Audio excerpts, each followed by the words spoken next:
be nervous at the beginning. So I think people just, there was a weird thing, Sagar, where I think the normie reaction was like, oh, this is so much more normal and respectful than the Trump-Harris debate, and why can't we have this type of politics?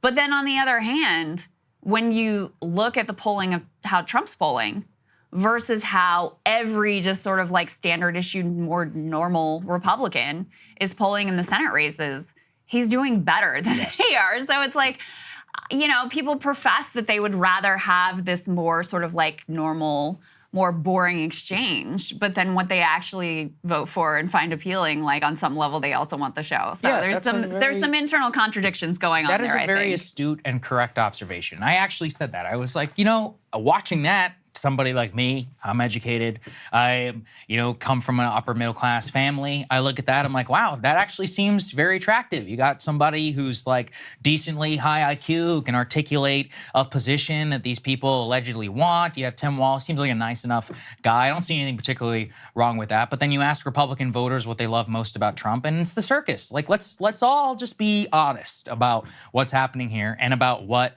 is most animating for not even Republican voters, but for the vast majority of the people who do vote for him. If you look at the amount of turnout that Trump has been able to drive in American politics, it is historical. I mean, especially compared to George W. Bush, to any so-called normal politician. So I think this is a classic example of people who allegedly say that they want one thing, but it's kind of like social media. If you tell everybody like, oh, my social media algorithm, I don't seek out rage content, that's for other people. It's like, well, you do. Statistically, you do. And statistically, it's what gets you to perform or to spend more time on the platform. So your actions are much better predictors. And I think that, look, I don't think it's a good thing, you know, per se, but it is clear, like, I think it's a reflection of what people actually want. And their voting behavior shows us this quite clearly. Trump is polarizing in a sense where people who hate him love coming out to vote, and people who love him also love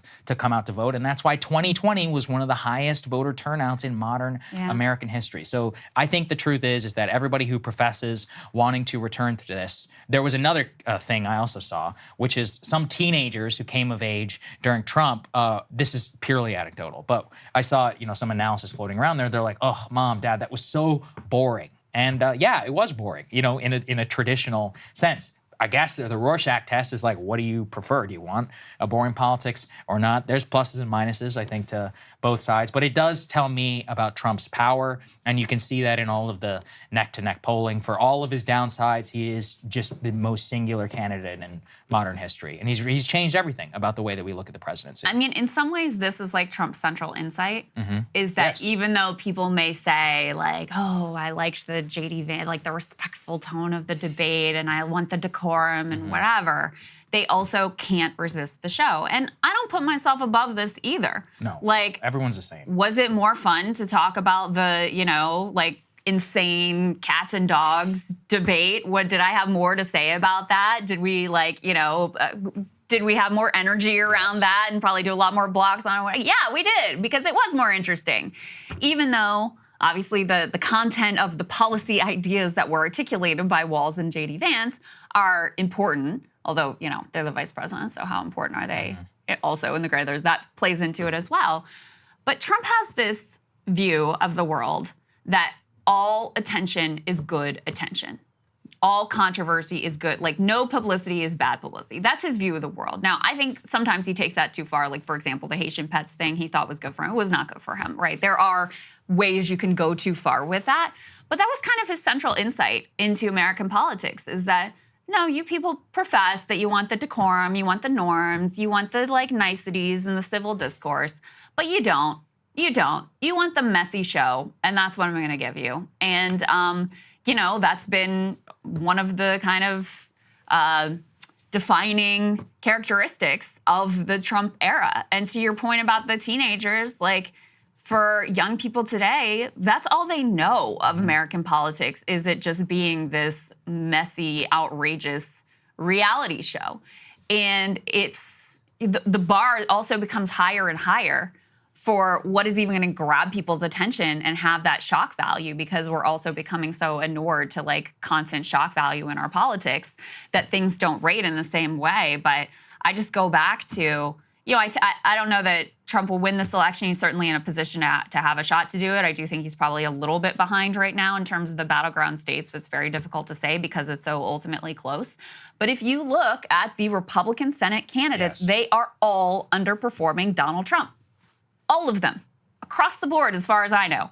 So what does that tell you about what people really want in our politics? And, although they may profess to appreciate that sort of more dignified debate, when it comes down to it, there's a lot of people out there who are interested in the show and gravitate towards the show and like the aggressiveness of it and the nastiness of it and all of that. Yeah, look, I mean, I think it's an elite thing. I genuinely do. It's that in the modern 2000s, the 1990s, elite gatekeepers had much more control on who was able to make it into politics than not. It was a much less democratic system. In the modern media environment, most people can vote not only with their eyeballs, but literally with their ability to engage in the process. And then with the internet, they chose Donald Trump, really, who was like the first like truly modern candidate in this sense. And that is why he is outperforming everybody. He even has a higher favorability than JD. I mean, to me, that's nuts. That's actually crazy that you can look at that and be like, you know what? Between these two individuals, Trump is the one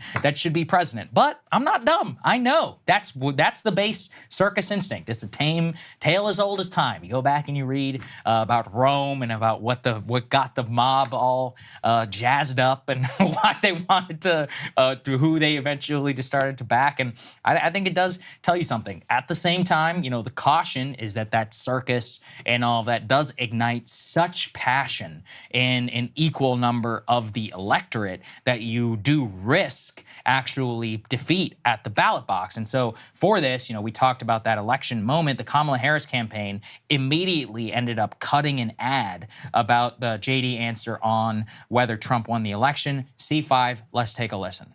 It's really rich for Democratic leaders to say that Donald Trump is a unique threat to democracy when he peacefully gave over power. He is still saying he didn't lose the election. I would just ask that. Did he lose the 2020 election? Tim, I'm focused on the future. That is a damning non-answer.